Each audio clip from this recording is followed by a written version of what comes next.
follow that. I'm Randy Rosenbaum. I'm Executive Director of the Rhode Island State Council on the Arts, and I'm delighted to welcome you here today for a conversation between two people who are incredibly important in all of our lives. Our United States Senator, Sheldon Whitehouse, the Chairman of the National Endowment for the Arts, Dana Gioia, and I'd like to welcome both of them to the stage.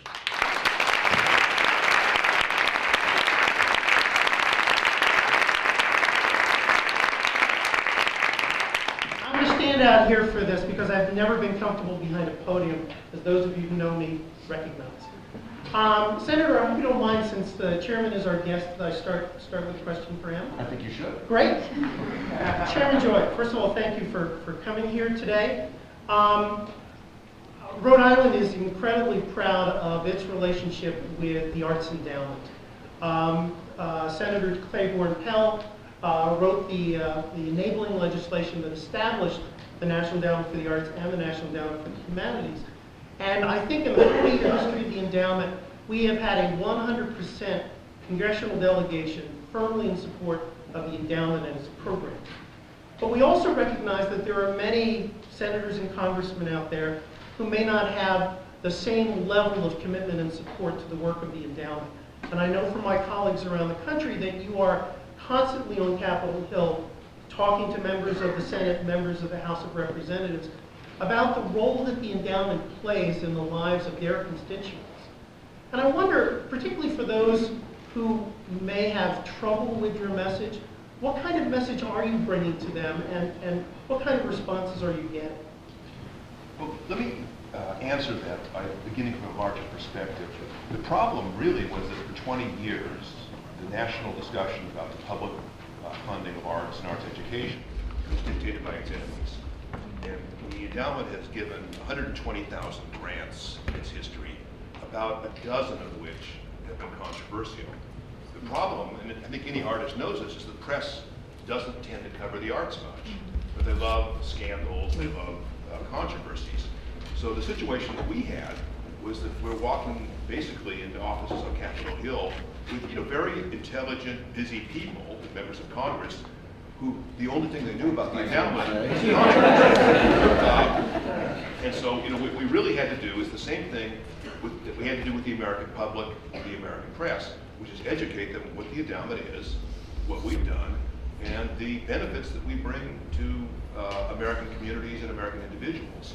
So what we basically tried to do, and we do this on Capitol Hill, we do it with press, and we do it community by community, is to rebuild the public consensus out of which the endowment was established in 1965, and our role to bring the best of the arts and arts education to all Americans. Now we can dramatize this or embody this in basically through our programs, and what I do now is a simple parlor trick. I go into the office of a congressman or senator and I ask them to name any high school in their state or their district, and then I basically demonstrate that that whatever random school that they mention, we've been there. We've been there with Shakespeare. We've often been there with our jazz program. We've been there, with things like the Big Read. This changes the conversation from somebody who is asking them for money to somebody who has an agency that's serving their people. Okay. And then from then on, we build a broader argument and we educate them basically what we're doing. But our job really is to communicate what we are and what we do. And Senator, do you recall your first meeting with the chairman? I do. And can you tell us a little bit about, that kind of encounter?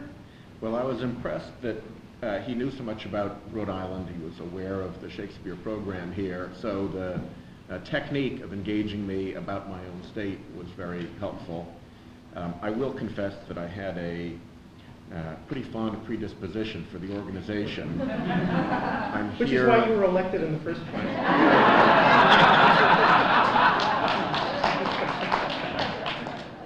I'm here right now in my position as a member of the National Council for the Arts. Tell us a little bit about that. The reason that I'm there, and the reason that the Senate Majority Leader out of 100 senators picked a freshman for this, has very little to do with my talents or attributes, and a great deal to do with where I'm from, and particularly with a predecessor, Senator Claiborne Pell. So his legacy is still very strong I think we all have a very close, I suspect everybody here in this room can claim a personal bond of some kind to him. I certainly do. And so this was in many respects one of the more significant parts of his life's work. So as a Rhode Island Senator, along with Jack Reed, I feel a very strong obligation to try to maintain what he did. So Dana came in with a big advantage, let's put it that way. I'm not sure that every sale was as easy as me. This was preaching to the converted. Which is always great. Yeah. And Senator, we know, certainly those of us in Rhode Island know about the public life that you led. But I thought we'd explore a little bit of the private life, only as it relates to the arts. Who was Mary I don't have to Alexander? go to Boxer or Briefs. Who was Mary Alexander Whitehouse? Mary Alexander Whitehouse was my grandmother. And did she have a connection She was to the my arts? father's mother. Okay. Did she have a connection to the arts?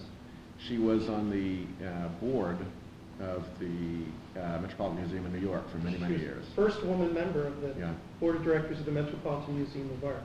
Did you grow up in a house that was predisposed to the arts? I traveled quite a bit. If you call pictures with horses in them the arts, and if you call, you know, the Marine Marching Band music, I do. they were rich environments, but we weren't very forward-looking. Let's put it that way. So how did you get brought into the light, so to speak? Well, partly by being here in Rhode Island, partly by my fondness for Senator Pell and his maintaining his legacy.